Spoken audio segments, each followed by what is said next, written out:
চোখের পানির ভাষা আল্লাহ ভালো বোঝেন। আপনি কি এমন কেঁদেছেন যেখানে মুখে কিছু বলতে পারেননি, শুধু চোখ দিয়ে পানি পড়েছে? এই নীরব কান্না আল্লাহর কাছে সবচেয়ে প্রিয়, কারণ সেখানে অভিনয় নেই, সেখানে শুধু অসহায়ত্ব আর ভরসা আছে। হাদিসে এসেছে, যে চোখ আল্লাহর ভয়ে কাঁদে সে চোখকে জাহান্নাম স্পর্শ করতে পারে না। শেষ পরীক্ষায় এই কান্নাগুলোই আপনার শক্তি হয়ে দাঁড়াবে। হঠাৎ বদলে যাওয়ার সময় কি কাকতালীয়? আপনি কি খেয়াল করেছেন হঠাৎ করে সবকিছু কেমন যেন বদলে যাচ্ছে? যে জীবনটা এতদিন স্বাভাবিক ছিল, এখন সেখানে একের পর এক অদ্ভুত ঘটনা ঘটছে। মানুষ বদলে যাচ্ছে, সম্পর্ক বদলে যাচ্ছে, মন অস্থির হয়ে উঠছে। কখনো মনে হচ্ছে সবকিছু খুব দ্রুত এগোচ্ছে, আবার কখনো মনে হচ্ছে সব থেমে গেছে। আপনি ভাবছেন, এগুলো কি শুধুই কাকতালীয়, নাকি এর পেছনে আছে কোনো গভীর বার্তা? ইসলাম বলে, এই দুনিয়ায় কিছুই হঠাৎ করে হয় না। প্রতিটি ঘটনা, প্রতিটি কষ্ট, প্রতিটি পরিবর্তনের পেছনে আল্লাহর হিকমত ও ইশারা লুকিয়ে থাকে। আজকের এই লেখায় আমরা বুঝতে চেষ্টা করব, এই ইশারা আসলে কি বলছে, কেন এখনই এত পরীক্ষা, আর কেন বলা হচ্ছে আপনার শেষ পরীক্ষা খুব কাছেই। ১. পরীক্ষা কি শুধু কষ্টের নাম? অনেকেই মনে করে পরীক্ষা মানেই কষ্ট, দুঃখ, অভাব, কান্না। কিন্তু কোরআন আমাদের শেখায়, পরীক্ষা শুধু কষ্ট দিয়ে হয় না, পরীক্ষা হয় সুখ দিয়ে, স্বাচ্ছন্দ্য দিয়ে, ভালোবাসা দিয়ে, সফলতা দিয়েও। আল্লাহ তাআলা বলেন, আমি অবশ্যই তোমাদের পরীক্ষা করব।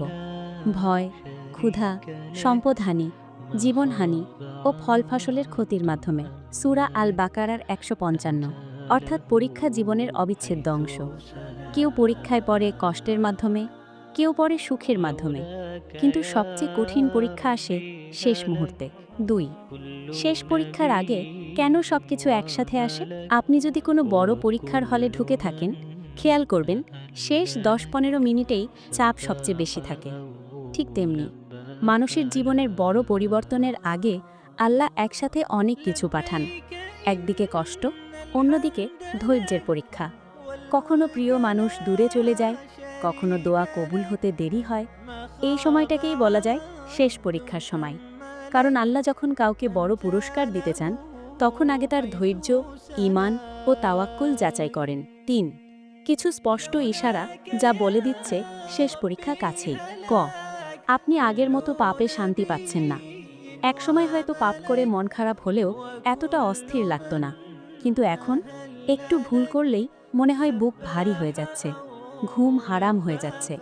এটা আল্লাহর বড় ইশারা, কারণ আল্লাহ যাকে নিজের দিকে টানেন তার অন্তরকে পাপের প্রতি সংবেদনশীল করে দেন। খ. দুনিয়ার জিনিসে মন ভরে না। আগে যেগুলো আপনাকে আনন্দ দিত, এখন সেগুলো অর্থহীন লাগছে। টাকা, বাহবা, মানুষের প্রশংসা সবই ফাঁকা ফাঁকা লাগে। এটা বোঝায় আপনার হৃদয়কে আল্লাহ আখিরাতের জন্য প্রস্তুত করছেন। গ. আপনি একা হয়ে যাচ্ছেন। অনেক সময় দেখা যায় শেষ পরীক্ষার আগে মানুষ একা হয়ে যায়। কাছের মানুষ সরে যায়, কথা বলার লোক কমে যায়, বোঝার মানুষ থাকে না। এটা শাস্তি হয়, এটা প্রস্তুতি। কারণ আল্লাহ চান আপনি যেন মানুষের ওপর নয়, শুধু তার ওপর ভরসা করেন। ৪. শেষ পরীক্ষায় সবচেয়ে বড় প্রশ্ন, আপনি আল্লাহকে কতটা বিশ্বাস করেন?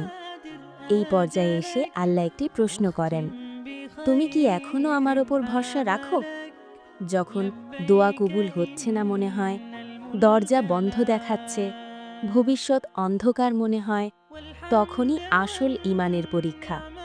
রাসূল সাল্লাল্লাহু আলাইহি ওয়াসাল্লাম বলেছেন, পুরস্কারের পরিমাণ পরীক্ষার পরিমাণ অনুযায়ী। আল্লাহ যখন কাউকে ভালোবাসেন, তখন তাকে পরীক্ষায় ফেলেন। তিরমিজি। ৫. কেন একদম শেষ মুহূর্তে শয়তান সবচেয়ে বেশি আক্রমণ করে? শেষ পরীক্ষার সময় শয়তান জানে আপনি জয় থেকে খুব কাছেই, তাই সে চেষ্টা করে হতাশা ঢুকিয়ে দিতে, আল্লাহর ওপর সন্দেহ তৈরি করতে, আপনাকে দোয়া থেকে দূরে সরাতে। এই সময় যদি আপনি ভেঙে পড়েন, তাহলে অনেক কষ্টের পরও হেরে যেতে পারেন। ৬. ধৈর্য এখানে শুধু চুপ থাকা নয়। ধৈর্য মানে শুধু চুপচাপ কষ্ট সহ্য করা নয়। ধৈর্য মানে পাপ থেকে দূরে থাকা, নামাজ আঁকড়ে ধরা, চোখের পানি লুকিয়ে হলেও দোয়া চালিয়ে যাওয়া, আল্লাহ বলেন, নিশ্চয়ই আল্লাহ ধৈর্যশীলদের সঙ্গে আছেন। সূরা আল বাকারা ১৫৩। আপনি একা নন, এই পরীক্ষায় আল্লাহ নিজেই আপনার সাথে আছেন। ৭। শেষ পরীক্ষার পর কি আসে? এটা খুব গুরুত্বপূর্ণ প্রশ্ন। ইসলামী ইতিহাস বলে, শেষ পরীক্ষার পর সব সময় আসে অপ্রত্যাশিত রহমত। হযরত আইয়ুব আলাইহিসসালাম দীর্ঘ অসুস্থতার পরই পেলেন দ্বিগুণ নিয়ামত। রাসূল সাল্লাল্লাহু আলাইহি ওয়াসাল্লাম তায়েফের কষ্টের পরই পেলেন মেরাজের সম্মান। অর্থাৎ শেষ পরীক্ষা মানেই শেষ কষ্ট নয়, বরং শুরু হতে যাচ্ছে নতুন অধ্যায়। ৮। এখন আপনার করণীয় কি?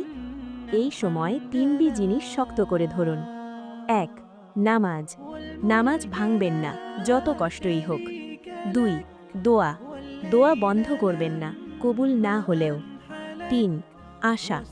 আল্লাহর রহমত থেকে কখনো নিরাশ হবেন না, কারণ আল্লাহ নিজেই বলেছেন, নিশ্চয়ই আল্লাহর রহমত থেকে কেবল কাফিরেরাই নিরাশ হয়। সূরা ইউসুফ ৮৭। উপসংহার: এই ইশারা আসলে কি বলছে? এই ইশারা বলছে, আপনি ভুল পথে নেই, আপনি পরিত্যক্ত নন, আপনি ব্যর্থ নন, বরং আপনি আল্লাহর বিশেষ নজরে আছেন। আপনার শেষ পরীক্ষা খুব কাছেই। আর যারা এই শেষ পরীক্ষায় ধৈর্য ধরে থাকে, তাদের জন্য আল্লাহ এমন দরজা খুলে দেন যা তারা কল্পনাও করতে পারেনি। আপনি শুধু একটু আর সহ্য করুন, একটু আর ভরসা রাখুন। ইনশাল্লাহ শেষে আপনি শুধু জিতবেন।